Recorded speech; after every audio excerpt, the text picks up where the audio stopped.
Bog ljudi, ja sam Klara i danas ću vam ispričati kako vi možete napisati super cool priču koju će svako, ali baš svako, obožavati.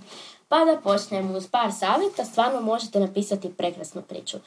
Pa, evo, znači, najosnovnije je ideja, jer ako nemate ideju, onda sve propada u vodu. Bez ideje priče nema. Ideja neka bude kreativna i neka bude vaša. Nemojte, ali molim vas, nemojte kopirati. Vjerujte mi, iskusila sam to. Kopirala sam cijelu jednu priču koju je jedna cura napisala. Apsolutno nitko mi to nije pročitao.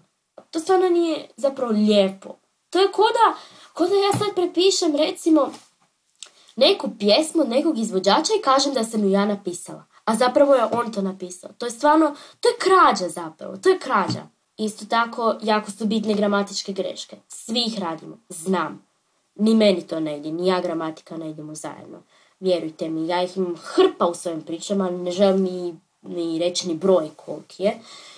Uglavnom, toga se svi moraju pridržavati jer onda će vam ljudi reći da ste nepismeni i da nemate pojma apsolutno o pisanju. Ko da pišete nogom. To se jednostavno mora poštivati.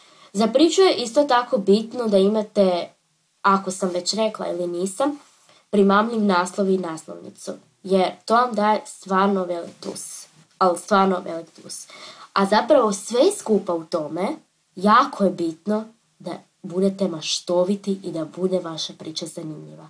Jer ako vaša priča o nekakvom tigru koji trči na 300 stranica, to vam nitko neće čitati.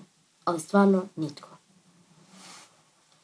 Uglavnom, budite maštoviti i neka vas mašta pusti na volju. To je bilo sve od mene. Do idućeg puta. Pusa!